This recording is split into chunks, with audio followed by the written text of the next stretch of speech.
Hello student, welcome to my YouTube channel Rohit academy. Student, आज हम इस वीडियो में आप लोगों को बताएंगे क्लास 10th का सब्जेक्ट आप लोगों का हिंदी, यानी कि कक्षा 10 का विषय आप लोगों का हिंदी है। त्रैमासिक परीक्षा का 2025 का आप लोगों का न्यू पेपर, वायरल पेपर आप लोगों के सामने लेकर के आए हैं। पेपर का संपूर्ण हल के साथ इस वीडियो में, यानी कि फुल सोल्यूशन के साथ एक एक क्वेश्चन का आंसर बताया जाएगा एंड आप लोगों को समझाया जाएगा। आप लोगों को जानकारी के लिए बता दूं बाबू कि यहाँ से क्वेश्चन आप लोगों के अर्धवार्षिक में भी आएंगे, इंपॉर्टेंट अर्धवार्षिक के लिए भी, और आप लोग के बोर्ड एग्जाम और प्री बोर्ड के लिए भी इंपॉर्टेंट है। ठीक है, संपूर्ण हल के साथ एक एक क्वेश्चन का आंसर बताएंगे और आप लोग को समझाएंगे। बस आप लोग वीडियो के अंतर बने रहिएगा। चले बिना देर के अपने क्वेश्चन पर आते हैं। खंड का यहाँ से हमारा स्टार्ट होता है, जिसमें से वो विकल्पीय प्रश्न दिया गया, यानी कि एमसीक्यू क्वेश्चन दिया गया, मल्टीपल चॉइस क्वेश्चन है। जैसा कि आप लोग को पता है 20 एमसीक्यू रहता है, उसके बाद वर्णनात्मक प्रश्न रहते हैं। ठीक है, चलिए बिना देर के अपने खंड आप का पे आते हैं, जिसमें से पहला क्वेश्चन दिया गया शुक्ल युग की कलावधि है, यानी कि जो शुक्ल युग की समय सीमा भी कह सकते हैं, समय सीमा कब से कब तक मानी जाती है, हमें ये बताना। आसान शब्दों में समझो। इसका जो राइट आंसर हो जाएगा 1919 ईस्वी से लेकर के 1938 ईस्वी तक माना जाता है, यानी कि इसका जो सही आंसर हो जाएगा गा वाला ऑप्शन राइट हो जाएगा। ठीक है, दूसरा क्वेश्चन हमारा क्या दिया गया है कि अर्धनारेश्वर के लेखक, यानी कि अर्धनारेश्वर के लेखक कौन है, हमें ये बताना। तो विष्णु प्रभाकर है, जो कि आ वाला ऑप्शन राइट है। फिर अगला क्वेश्चन तीसरा दिया गया है कि भगवत शरण उपाध्याय द्वारा रचित निबंध कौन सा, हमें ये बताना है। तो इसका जो राइट आंसर हो जाएगा दृष्टिकोण है। क्या है? दृष्टिकोण है, जो कि सा वाला ऑप्शन राइट हो जाएगा। फिर अगला क्वेश्चन दिया गया गबन किसकी रचना है। जो गबन है ये किसकी रचना है, तो मुंशी प्रेमचंद जी की रचना है। किसकी है? मुंशी प्रेमचंद जी की रचना है। फिर अगला क्वेश्चन दिया गया है कि साकेत महाकाव्य रचना किसने की थी, हमें ये बताना। तो मैथिली शरण गुप्त जी ने की थी, जो कि आ वाला ऑप्शन हमारा इसका राइट हो जाएगा। ठीक है, सभी क्वेश्चन का आंसर आसान शब्दों में, आसान भाषाओं में बताया जाएगा। बस आप लोग वीडियो के अंदर बने रहिएगा।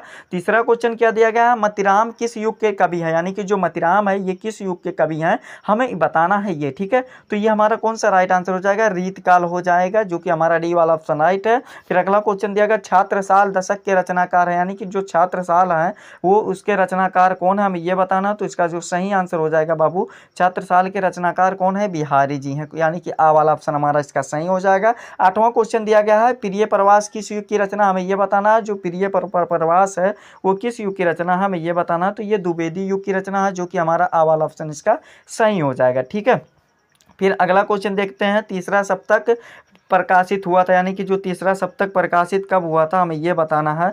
तो इसका जो राइट हो जाएगा 1979, यानी कि डी वाला ऑप्शन राइट हो जाएगा। फिर अगला क्वेश्चन दिया गया कि किलकत कान पुटुवारवानी आवत, इस पंक्त के कवि कौन है, हमें ये बताना है। तो इस पंक्त के जो कवि हैं बाबू सूरदास जी हैं, यानी कि हमारा कौन सा, बा वाला ऑप्शन राइट हो जाएगा। फिर अगला क्वेश्चन दिया गया मित्रता किस विधा से संबंधित, हमें ये बताना। तो निबंध विधा से संबंधित है, यानी कि हमारा डी वाला ऑप्शन राइट है। और इसके लेखक कौन है, यानी कि इसके लेखक कौन है, तो इसके लेखक आचार्य रामचंद्र शुक्ल जी हैं, मित्रता के। ठीक है, फिर अगला क्वेश्चन देख लेते हैं। अगला क्वेश्चन दिएगा वरारसी कस्य भाषम केंद्रम स्थल, यानी कि किस भाषा का केंद्रम स्थल है। तो संस्कृत भाषा का है। किसका बाबू? संस्कृत भाषा का है, बा वाला ऑप्शन इसका राइट हो जाएगा। ठीक है, फिर अगला क्वेश्चन तीसरा दिएगा तुलसीदास का जन्म कब हुआ था, हमें ये बताना है। तो तुलसीदास का जो जन्म हुआ था 1526 में हुआ था, जो कि आ वाला ऑप्शन हमारा इसका राइट हो जाएगा।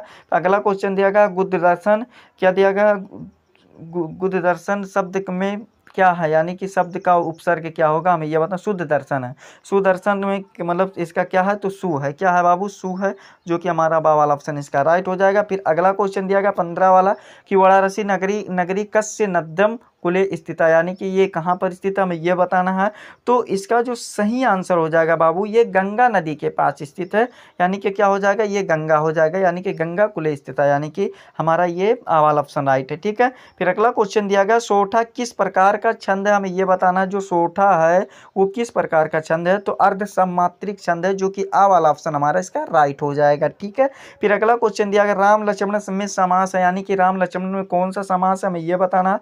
तो इसमें बाबू जो समास की बात की जाएगी तो द्वंद्व समास है, जो कि बा वाला ऑप्शन हमारा इसका राइट है। फिर अगला क्वेश्चन दिएगा सौतन्य का पर्यायवाची, यानी कि स्तन्य का पर्यायवाची क्या होता है, तो दूध होता है, जो कि हमारा डी वाला ऑप्शन राइट हो जाएगा। फिर अगला क्वेश्चन दिएगा विनायक कामा मालचंद किस शब्द का पर्यायवाची, हमें यह बताना। तो गणेश का है। किसका है बाबू?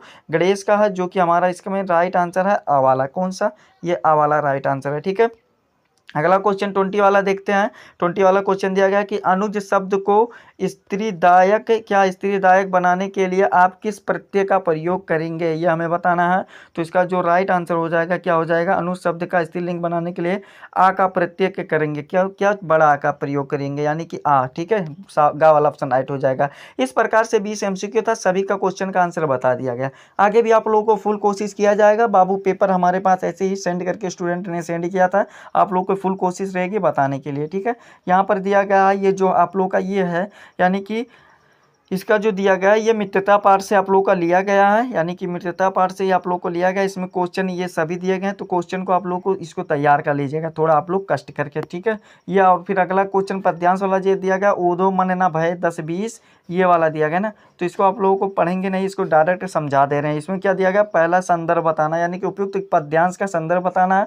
तो इसमें संदर्भ क्या लिखना है पद्यांश में, कि यह पद्यांश सूरदास के पदों से लिया गया है, प्रतीत होता है, जिसमें गोपियों द्वारा ऊधो को संबोधित करते हुए श्री कृष्ण के प्रति अपने अन्याय प्रेम और भक्त का वर्णन किया गया। इस प्रकार से हमारा लिख करके कंप्लीट हो गया। दूसरा क्वेश्चन दिया गया है, ऊधो जी मथुरा से गोकुल क्यों आए, हमें यह बताना। तो इसका लिखना है कि इसका आंसर क्या लिखना है, ये कारण बता देना है, यानी कि क्यों आए थे ये कारण के साथ इसको बता देना। ठीक है, फिर अगला क्वेश्चन हमारा सा वाला दिया गया है कि गोपियों ने ऊधो को समझ आनी मनोव्यथा किस प्रकार व्यक्त की, संक्षेप में लिखे। क्वालिटी ठीक ना होने के कारण आप लोग को समझाने में बाबू दिक्कत हो रही, कोई बात नहीं, ऐसे ही सेंड किया आप लोग समझ सकते हैं। ठीक है, इसको नोट कर लीजिएगा। इसमें क्या लिखना है इसका बता दे रहे हैं। गोपियों ने ऊधो को स्पष्ट किया, इसका आंसर है क्या कि गोपियों ने ऊधो को स्पष्ट किया कि उनके लिए श्री कृष्ण ही सब कुछ है, उनके बिना उनका जीवन व्यर्थ है। उन्होंने ऊधो के ज्ञान मार्ग के संदेश को अस्वीकार कर दिया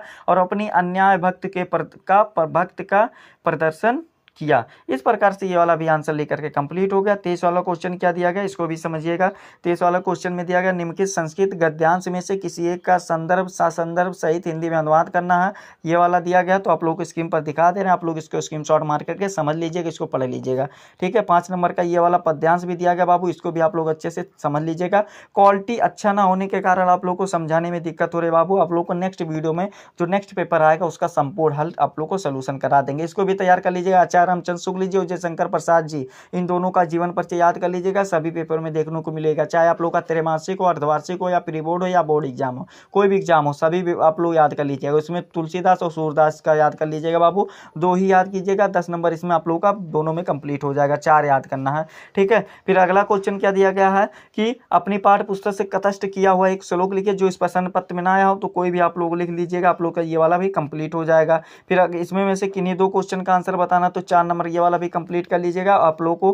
फिर 28 वाला क्वेश्चन दिया गया, निम्नलिखित विषयों में से किसी एक विषय पर निबंध लिखिए, क्या लिखना है, निबंध लिखना है, इसको भी अच्छे तरीके से आप लोग तैयार कर लीजिएगा। ठीक है, यहाँ पर मेरा प्रिय पुस्तक दिया गया, और एक विज्ञान दहेज एक अभिशाप दिया गया, व्यायाम और स्वस्थ दिया गया, पर्यावरण प्रदूषण, इसको भी तैयार कर लीजिएगा आप लोग। ठीक है, फिर अगला क्वेश्चन 29 वाला जो लास्ट क्वेश्चन हमारा क्या दिया गया समझिएगा, कि अपने पठित खंडकाव्य के आधार पर उनकी कथावस्तु संक्षेप में लिखिए, 3 नंबर का क्वेश्चन है, अथवा करके दिया गया, अपने पठित खंडकाव्य के आधार पर उसके नायक का चित्रण लिखे। तो ये वाला भी अच्छे तरीके से तैयार कर लीजिएगा। ठीक है, यही था आप लोग का बाबू क्लास 10th का हिंदी का पेपर था, जो कि आप लोगों को इसमें फुल कोशिश के साथ आप लोगों को संपूर्ण तरीके से बता दिया गया, आप लोगों को समझा दिया गया। आप लोगों को ये हमारा प्यारा सा लवली सा वीडियो कैसा लगा कमेंट करके जरूर बताइएगा। हाँ, अगर आप हमारे चैनल पर नए हो तो बाबू चैनल को सब्सक्राइब कर लीजिएगा, बेल आइकन को दबा दीजिएगा, और आप लोग वीडियो को क्या करना है कि क्लास 10th के जितने भी स्टूडेंट हैं उनके पास अधिक से अधिक जरूर शेयर करके पहुँचा दीजिएगा। ठीक है, चलिए हम आप लोगों से मिलते हैं नेक्स्ट वीडियो में नेक्स्ट टॉपिक के साथ, तब तक के लिए जय हिंद,